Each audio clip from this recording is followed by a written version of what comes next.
بسم اللہ الرحمن الرحیم۔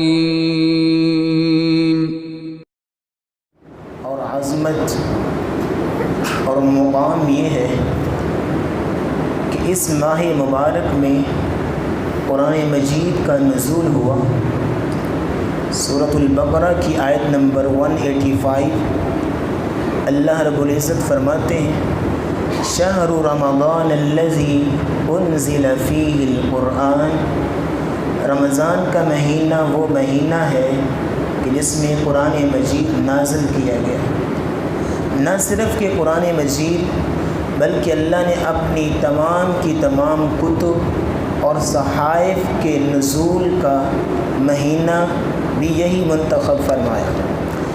السلسلہ صحیحہ کی حدیث ہے، رسول اللہ صلی اللہ علیہ وسلم فرماتے ہیں انزلت صحف ابراہیم اول لیلۃ من رمضان، رمضان المبارک کی پہلی رات جو کہ آج کی رات ہے، اس رات کو ابراہیم علیہ السلام کے صحیفے نازل ہوئے تھے، اور تورات 7ویں رمضان کو جب 6 رمضان المبارک گزر چکا تھا تو 7ویں رات کو اللہ رب العزت نے اپنی کتاب تورات کو نازل کیا، جو کہ کون سے نبی پہ نازل ہوئی تھی؟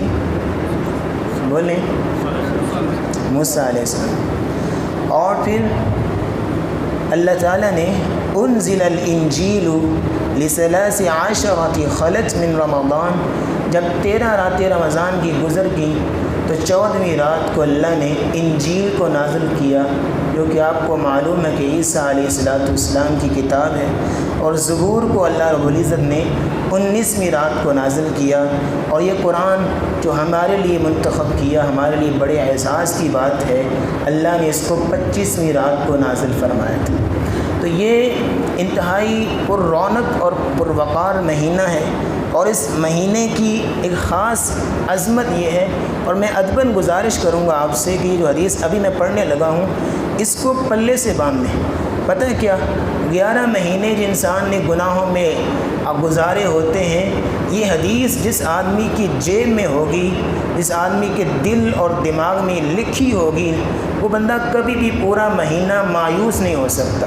حدیث سنیے، رسول اللہ صلی اللہ علیہ وسلم نے فرمایا، سنن ابن ماجہ کی حدیث نمبر 1642، نبی صلی اللہ علیہ وسلم نے فرمایا وَلِلَّهِ عُتَقَاءُ مِنَ النَّارِ وَذَلِكَ فِي كُلِّ لَيْلَةٍ، ہر رات اللہ رب العزت کسی نہ کسی بندے کو جہنم کی آگ سے آزاد کر دیتے ہیں۔ یہ رمضان المبارک کی ہر رات ہوتی ہے، صرف 1-2 بندہ نہیں، اللہ تعالیٰ جس کو چاہیں۔ تو اس میں ہم نے اسٹرگل کرنی ہے کہ ہم اپنے آپ کو اس قابل بنائیں کہ اللہ ہمیں 30 کی 30 راتوں ہی جہنم کی آگ سے آزاد کر دیں۔ خواہش ہونی چاہیے بندے کی۔ تیسری حدیث جو آج کے خود درس میں بیان کرنا چاہتا ہوں کہ رمضان المبارک میں فاستبقوا الخیرات، نیکی کے کاموں میں بڑھ چڑھ کر حصہ لیا کریں، کیونکہ اس مہینے میں اجر و ثواب کو بڑھا دیا جاتا ہے۔ اگر کوئی آدمی نفل پڑھے تو اس کو فرضوں کا ثواب ملتا ہے، فرض پڑھے تو اس کو تو کئی فرائض کا اللہ ثواب دیتے ہیں۔ بلکہ صحیح مسلم کی حدیث ہے، رسول اللہ صلی اللہ علیہ وسلم نے فرمایا کل عمل ابن آدم یضاعف الحسنۃ 10 امثالها، اللہ رب العزت نے ایک معیار رکھا ہے، اپنے فرشتوں کی جو کہ نیکیاں لکھتے ہیں ان کی ڈیوٹی لگائی ہے، میرا بندہ کوئی بھی نیکی کرے، بلکہ اگر ارادہ بھی کرے نیکی کا، نیکی نہ بھی ہو سکے تو اس کی نیکیاں لکھ دو، لیکن کاؤنٹنگ کہاں سے سٹارٹ کرنی ہے؟ 10 سے۔ کہاں سے؟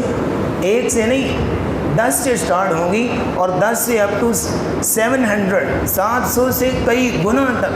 یہ اللہ رب العزت دیکھتے ہیں بندے کی دل کی تڑپ کو، نیکی کا جذبہ اور شوق، اور نیکی کے اندر کنسنٹریشن کتنی ہے، نیکی کے اندر فوکس کتنا ہے، اس چیز کو دیکھتے پھر نمبر لگتے ہیں۔ آپ کئی لوگ نے یہاں پہ جنہوں نے عشاء کی نماز پڑھی، لیکن کئی خوش نصیب ایسے جو فرسٹ پوزیشن لے گئے، کوئی سیکنڈ لے گئے، کوئی تھرڈ لے گئے، کسی کو 10ویں نمبر پہ جا کر پھینک دیا گیا۔ یہ حدیث کے روح سے میں کہہ رہا ہوں، اپنی طرف سے انداز خطابت نہیں ہے۔ آپ نے فرمایا بندہ نماز پڑھ کے فارغ ہوتا ہے، کسی کو آدھا حصہ، کسی کو دوسرا، تیسرا، چوتھا، کسی کو 10واں حصہ نماز کا ثواب ملتا ہے۔ یہ کیوں ملتا ہے؟ دل سے عمل، دل سے جو تڑپ اور جوش اور جذبہ اور محبت اللہ کے لیے ہوتی ہے، اسی کی بنا پہ ملتا ہے۔ اور آخری بات، روزہ جو ہوتا ہے اس کا اجر جب لکھنے کی باری آتی ہے، اللہ تعالیٰ فرشتوں کو روک دیتے ہیں، بس تمہاری ڈیوٹی ختم ہو گئی، اب میرا کام ہے۔ یہ روزہ اس بندے نے میرے لیے لکھا۔ آپ بڑے سے آپ نماز پڑھنے کے لیے آئے ہیں تو آپ شورٹی سے 100% نہیں کہہ سکتے کہ آپ کے دل و دماغ میں ذرہ برابر بھی ریاکاری نہیں آئی ہوگی۔ اللہ آپ کو اخلاص عطا فرمائے، لیکن شبہ پڑ جاتا ہے۔ ہم یہاں قرآن پڑھ رہے ہیں نا کہیں شبہ پڑ جاتا ہے ریاکاری کا، دل کے اندر تڑپ وہ پیدا ہو جاتی ہے۔ اللہ ہمیں اخلاص عطا کرے۔ لیکن روزہ جو ہے جب تک بندہ زبان سے کسی کو نہ بتائے کہ میرا روزہ ہے، کسی کو پتہ ہی نہیں چلتا۔ اس لیے اخلاص ہے اس کے اندر اخلاص کا اولین درجہ پایا جاتا ہے۔ اس کے لیے اللہ تعالیٰ نے کہا روزے کے لیے تم بس ہو جاؤ، انا صوم لی، روزہ میرے لیے ہے، ان صوم لی، روزہ میرے لیے، فانا اجزی بھی، اس کی جزا میں خود ہوں۔ یہ نہیں کہا میں جزا دوں گا، کہا میں جزا خود ہوں اس کی۔ تو اللہ جس کی جزا بن کے اس کے دوبارے نیارے، اللہ تعالیٰ ہمیں نیکی میں بڑھ چڑھ کا حصہ لینے کی توفیق عطا فرمائے۔ وآخر دعوانا الحمد للہ رب العالمین۔